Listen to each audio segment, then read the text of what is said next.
commit myself to this. Gorkha जी, परमार जी, शुरू करने से पहले मैं आपको एक कहानी बताना चाहता हूं उत्तर प्रदेश की। पिछले 8 सालों में मैं जब भी उत्तर प्रदेश जाता हूं, जब भी मुझे कोई स्कूल दिखाई देता है, मैं कोशिश करता हूं कि मैं स्कूल के अंदर जाके बच्चों से, टीचर्स से बात करूं। मायावती जी की सरकार थी और मेरे 3 सवाल हुआ करते थे। स्कूल में जाता था, जो आगे वाली लाइन होती थी उनके बच्चों के नाम में पूछता, जो पीछे वाली लाइन होती थी उनके बच्चों के नाम पूछता था, और जो टीचर होती थी उससे मैं 2 सवाल पूछता था, आपका टॉपर कौन है और जो यहां सबसे वीक स्टूडेंट है वो कौन। और 90% स्कूल में मैं आपको जवाब बता देता। आगे अगली लाइन में, जो आगे वाली लाइन होती है, उसमें मुझे दलित बच्चा कभी नहीं दिखता था। जो पीछे वाली लाइन होती थी उसमें मुझे ज्यादा से ज्यादा दलित बच्चे दिखाई देते, मगर ये रियलिटी है। और जब मैं टीचर से पूछता था भैया आपका टॉपर कौन है, तो वो आगे वाली लाइन में किसी का नाम लेती थी, और जब मैं कहता था भैया यहां जो अच्छा काम नहीं कर रहा है वो कौन है, वो पीछे वाली लाइन में नाम लेती थी। और मैं उनसे पूछता था भैया आप एक बात बताइए, अगर दलित बच्चे पिछली लाइन में हैं और आप मुझे कह रही हैं कि पिछली लाइन में से कोई ब्राइट स्टूडेंट नहीं निकल रहा है, तो इसमें आप में तो कोई कमी नहीं कि शायद आपने कैटेगरी बना ली है कि उनको मैं पीछे बैठाऊंगी और इनको मैं आगे बैठाऊंगी, और फिर आप सोच रही हैं कि भैया जो आगे बैठे हैं उन पे ज्यादा फोकस होगा, उनको ज्यादा फायदा मिलेगा, उनको ज्यादा सुनाई देगा, उनको ज्यादा समझ आएगी। तो मेरा कहना है, पुनिया जी ने कहा 2 तरीके के स्कूल हैं, और मेरा कहना है स्कूल के अंदर भी 2 तरीके के, और सिर्फ ये दलितों की बात नहीं, ये डिस्क्रिमिनेशन की बात है। 8 साल से 9 साल से मैं राजनीति में हूं। हर स्टेट में मैं जाता हूं, चुनाव देखता हूं। जब हमारा लोकसभा का, विधानसभा का चुनाव होता है, कितने लोग डिसीजन लेते हैं मैडम बताइए? कितने लोग डिसाइड करते हैं भैया लोकसभा में कौन जाएगा, विधानसभा में कौन जाएगा, प्राइम मिनिस्टर कौन बनेगा? कितने लोग डिसाइड करते हैं? पूरा मतलब हिंदुस्तान की आबादी तकरीबन 60-70% लोग वोट करते हैं। कितना हुआ? तकरीबन 10 करोड़ लोग डिसाइड करते हैं, है ना? ठीक है। अब मुझे टिकट डिसीजन भी दिखाई देता है, जो कैंडिडेट चुनने का डिसीजन होता है, ठीक है। अब आप मुझे बताइए, हिंदुस्तान में अगर आपने सब पार्टियों को जोड़ दिया तो कितने लोग इस कैंडिडेट डिसीजन को लेते हैं? कितने होंगे? आपने कहा 10 करोड़ लोग कैंडिडेट को चुनने का डिसीजन लेते हैं, कैंडिडेट को वोट देने का डिसीजन लेते हैं। मैं सवाल पूछ रहा हूं, कैंडिडेट को चुनने का डिसीजन कितने लोग लेते हैं हिंदुस्तान में, पूरे हिंदुस्तान में? बोलिए बोलिए।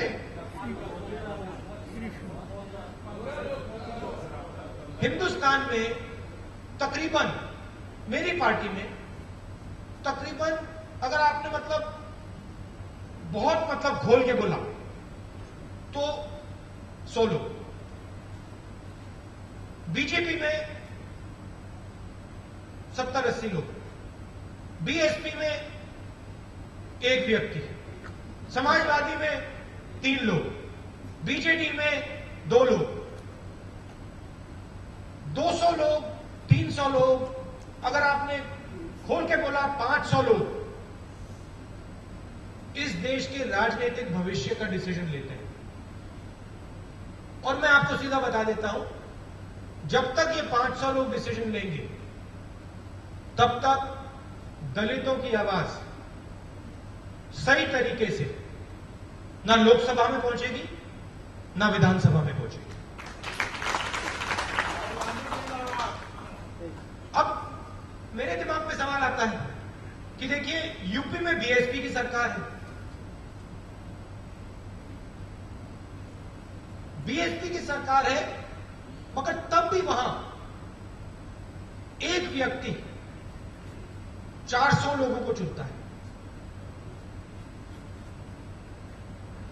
तो मूवमेंट दलितों की हुई,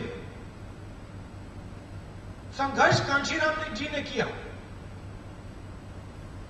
और फिर ढांचा बंद हो गया।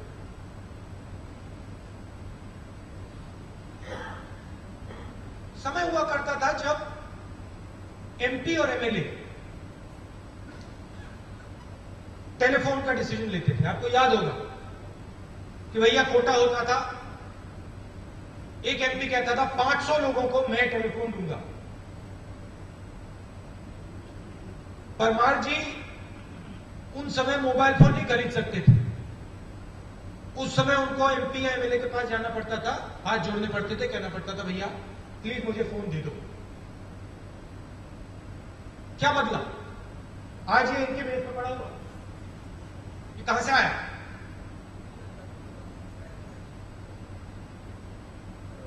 इसको यहां पीसीओ लाया है,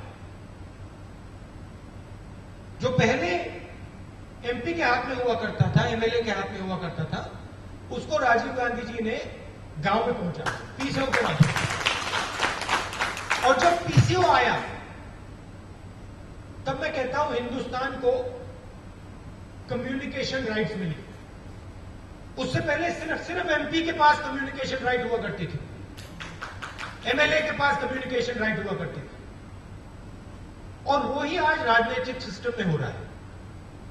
200 लोग, 300 लोग, 400 लोग डिसाइड करते हैं कि भैया कैंडिडेट कौन बनेगा, कौन नहीं बनेगा। कोल्यूशन होता है और सच्ची पॉलिटिकल राइट्स जो होती है ना आम आदमी को मिलती है ना दलित को मिलती है, चुने हुए 200-300 लोगों को मिलती है। इसको चैलेंज करने का तरीका 73rd और 74th अमेंडमेंट है। इसका जवाब यहां से निकलेगा। राइट्स बेस्ड अप्रोच से निकलेगा। हम भोजन के अधिकार की बात करते हैं, बहुत बड़ी चीज है। रोजगार योजना बहुत बड़ी चीज है। राइट टू इंफॉर्मेशन दे दिया। मगर आप जाके सब पॉलिटिकल पार्टी के जो नेता हैं उनसे आप पूछ लीजिए, भैया आप अपनी पार्टी में पॉलिटिकल राइट्स किसको देते हो? कौन व्यक्ति हैं आपकी पार्टी में जिनको आप राजनीतिक हक देते हो? आप टिकट डिसीजन लेते हो, उसमें किस किस के पास राइट्स हैं? कोई भी पार्टी आपको इसका जवाब नहीं दे सकती। एक पार्टी नहीं है हिंदुस्तान में। और अगर हमें पॉलिटिक्स को 21वीं सदी में ले जाना है तो ये जो 200 लोग हैं, इनको 200 से 500, 500 से 10 हजार, 1000 से 10,000, 10,000 से 1 लाख, ये जो बंद कमरे हैं जिसमें ये टिकट डिसीजन लिए जा रहे हैं, इन कमरों को खोलना है। ये मेन बात है। बाकी सब चीजें पेरिफेरी पे है। मेन बात यह है कि भाई राजस्थान में चुनाव हुए, मध्य प्रदेश में चुनाव हुए, 10-15 लोग बीजेपी में, 10-15 लोग कांग्रेस में डिसाइड करेंगे। जब तक ये दरवाजे नहीं खुलेंगे तब तक सचमुच पॉलिटिकल राइट किसी को नहीं मिलेगा। ये मेरा कहना है। दलित पे मैं थोड़ा फोकस करना चाहता हूं। जब सिस्टम बंद होता है तो सबसे ज्यादा दबाव, सबसे ज्यादा मुश्किल जो सबसे कमजोर होता है उस पर पड़ता है। सीधी बात है, जो एम्पावर्ड है वो बंद सिस्टम में भी घुस के अपना रास्ता निकाल सकते हैं, मगर जो एम्पावर्ड नहीं है बंद सिस्टम में, उसके लिए बहुत ज्यादा मुश्किल हो जाता है।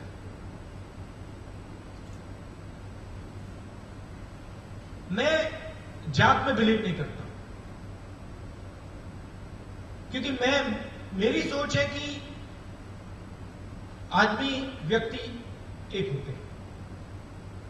मेरे परिवार में जात की बात पहले होती ही नहीं थी,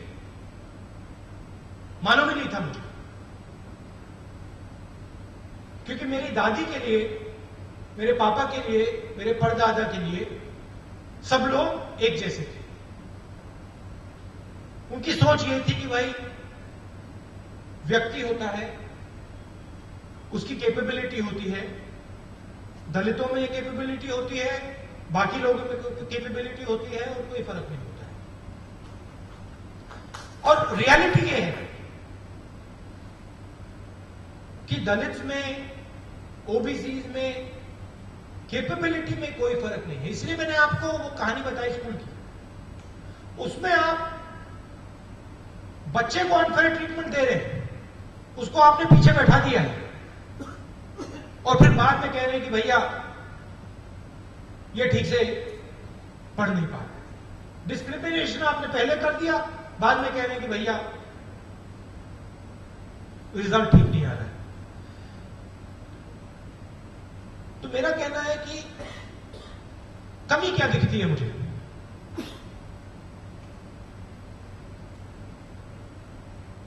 हर लेवल पे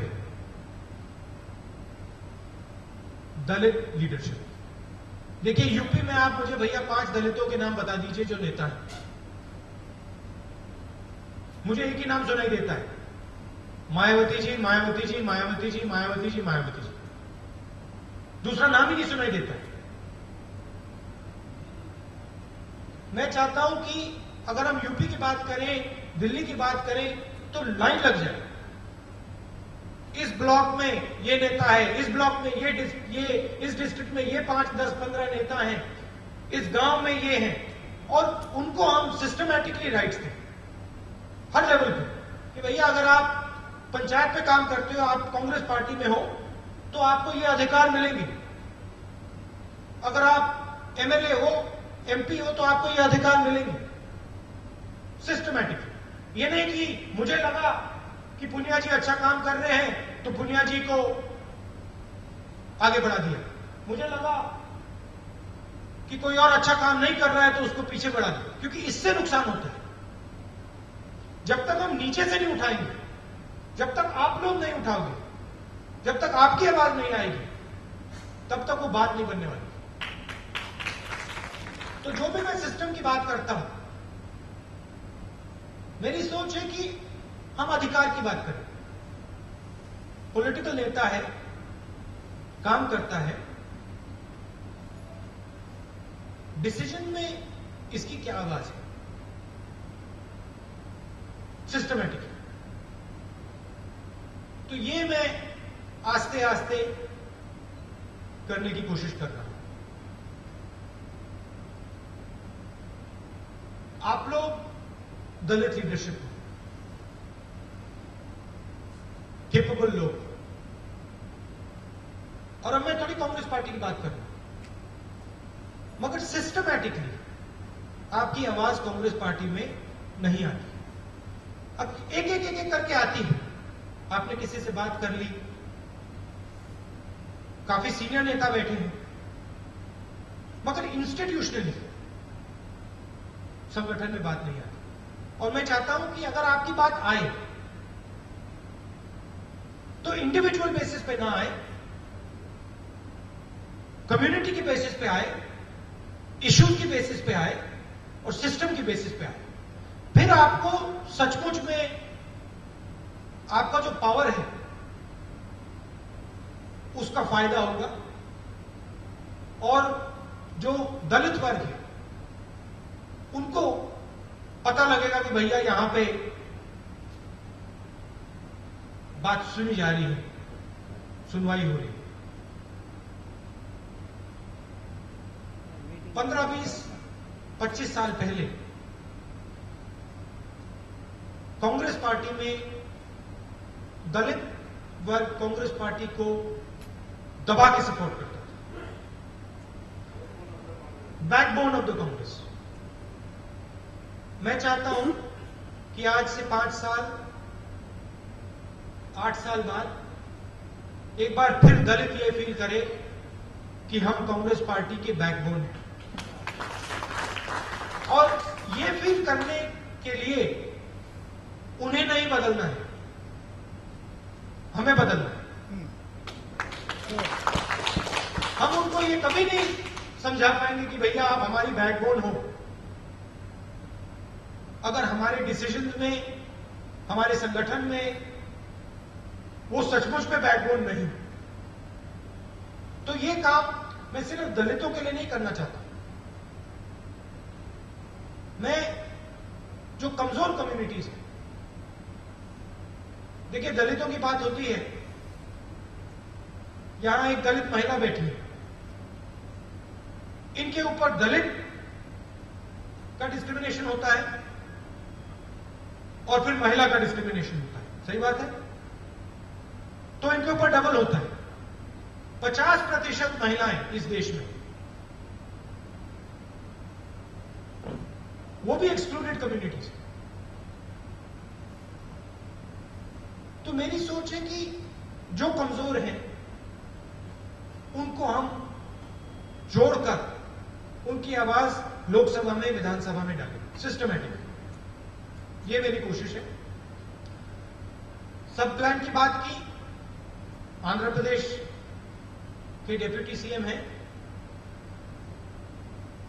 अच्छी सोच है और इसे हमें पूरा सपोर्ट करना चाहिए। अंत में देखिए, सच्ची लड़ाई कहां है? सच्ची लड़ाई आपकी एजुकेशन सिस्टम में है।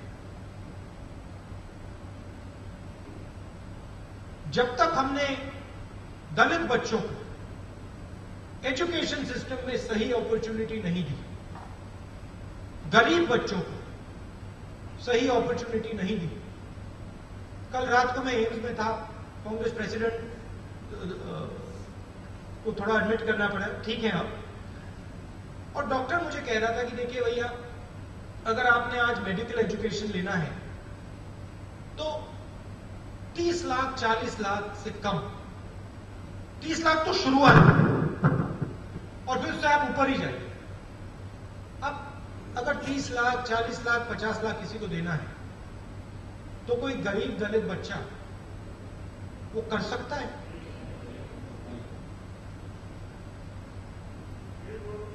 तो हो ही नहीं सकता। तो जब तक एजुकेशन सिस्टम में सिस्टमैटिकली हम आगे नहीं बढ़ाएंगे, सपोर्ट नहीं करेंगे,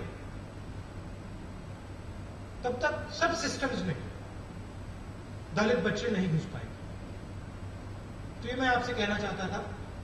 आप सब यहां आए, इसके लिए बहुत बहुत धन्यवाद। और ये 2 दिन की लड़ाई नहीं है, ये शायद 10, 15, 20, 30, 40 साल की लड़ाई है। मगर मैं आपको यह आश्वासन देना चाहता हूं कि कितना भी टाइम लगे, मैं इस लड़ाई में आपके साथ। धन्यवाद।